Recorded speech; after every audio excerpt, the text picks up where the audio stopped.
They brutally attacked him, killing his best friend.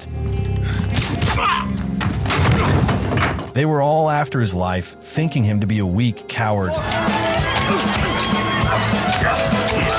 not realizing his revenge will destroy them and their ego on that particular night. Welcome back to Paramount Recapped. I don't have many subscribers, but your single comment is a ray of hope to motivate me. I didn't see a thing, I don't even know the guy! So, let's kick things off in New Orleans, where we meet two hired guns, Jimmy Bobo and his partner in crime, Louie.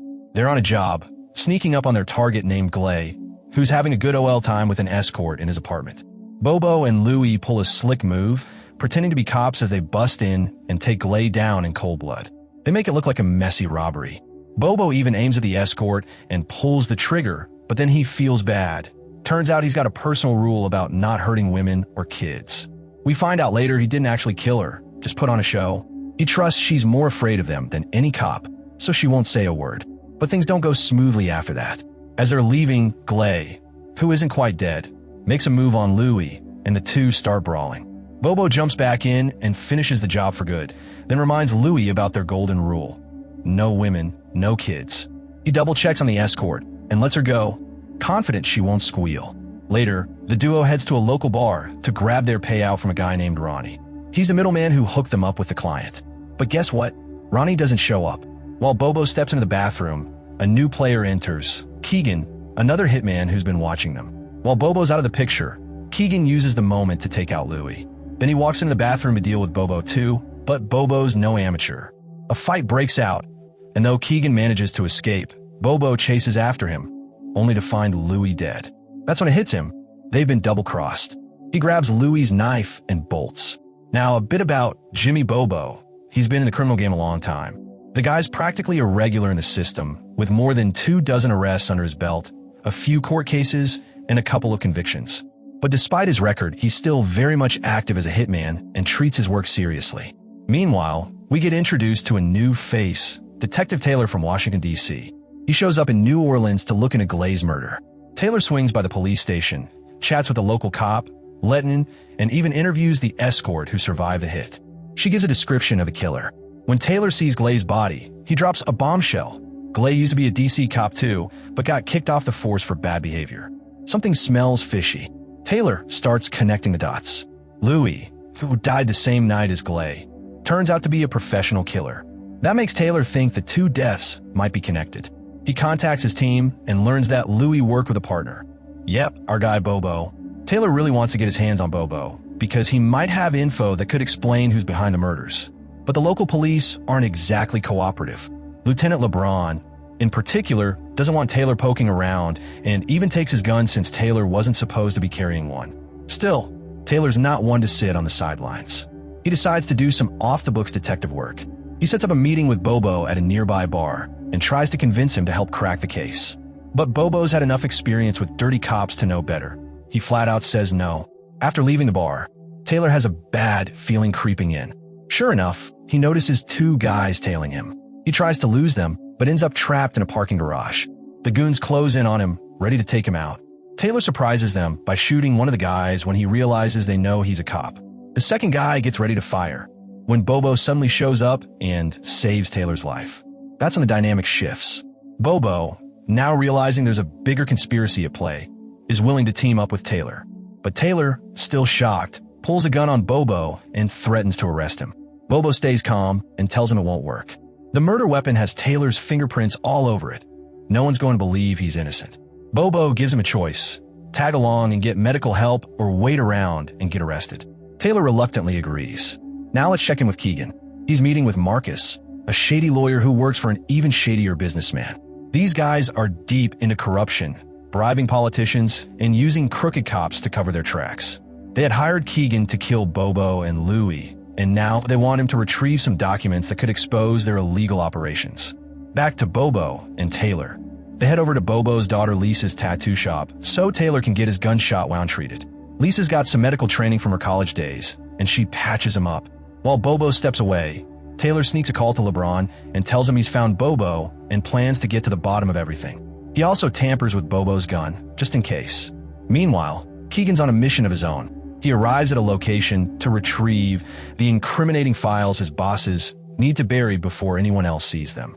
Once Taylor's bandaged up, he and Bobo head out to find Ronnie, the guy who was supposed to pay them for the hit. Taylor tracks Ronnie down to a bathhouse, and Bobo goes in solo. He confronts Ronnie, accusing him of setting them up.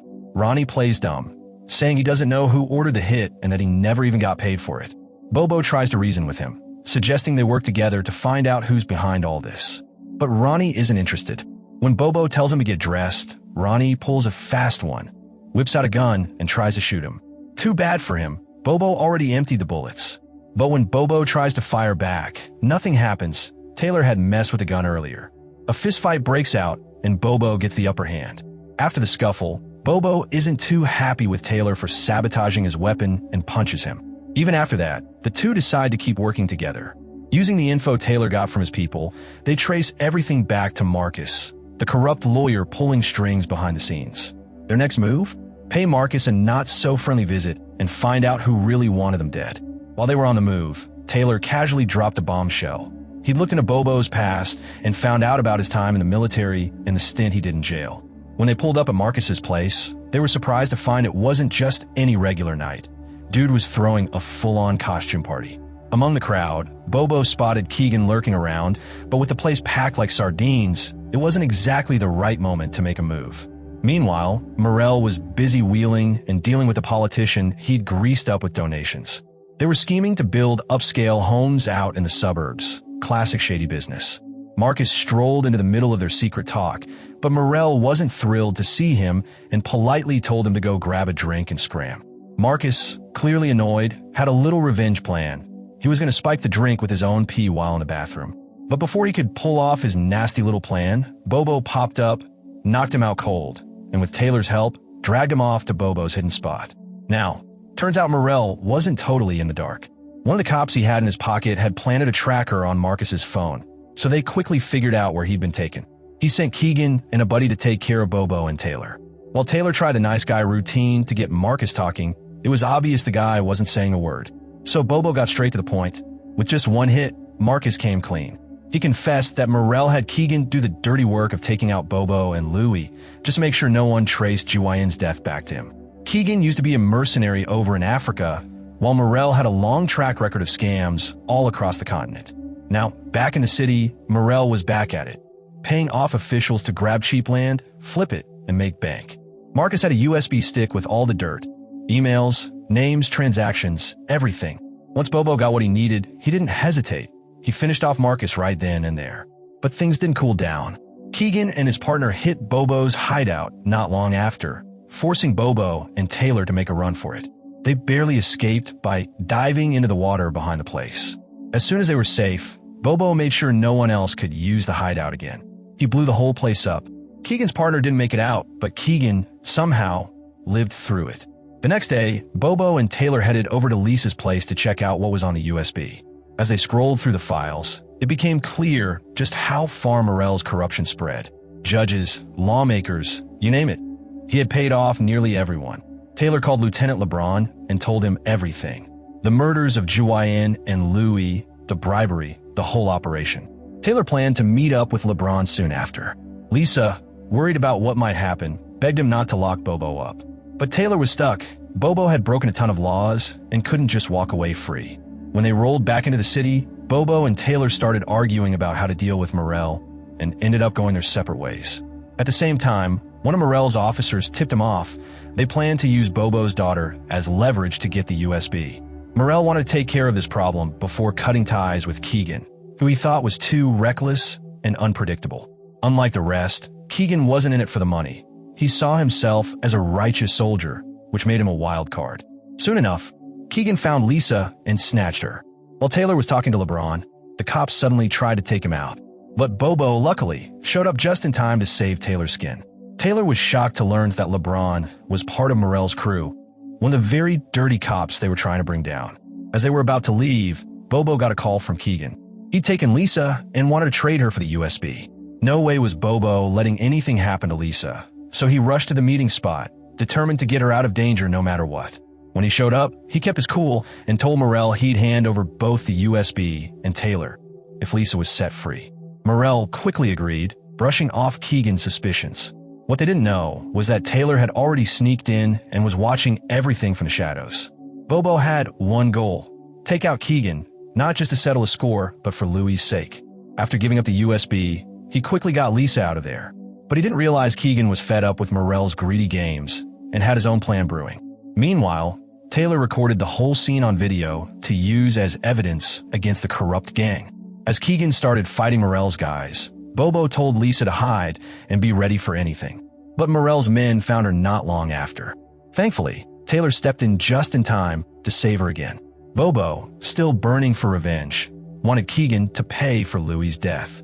So, to make the whole situation look like something the cops could explain without digging too deep, Bobo shot Taylor, just enough to fake a story. They planned to say Marcus had shot Taylor, and Taylor killed Marcus in self-defense. According to the plan, Bobo wasn't even supposed to be part of it. Cops showed up not long after, and Taylor was taken to the hospital immediately. 2 weeks later, Taylor asked Bobo to grab a drink with him at a nearby bar. Over drinks, Taylor opened up about his thing with Lisa and warned Bobo if he ever crossed the line again, he wouldn't hesitate to cuff him. Bobo just laughed it off and stepped outside to show off his brand new ride. Thanks for hanging out. If you're new around here, don't forget to hit that subscribe button for more action-packed movie recaps. Catch you in the next one.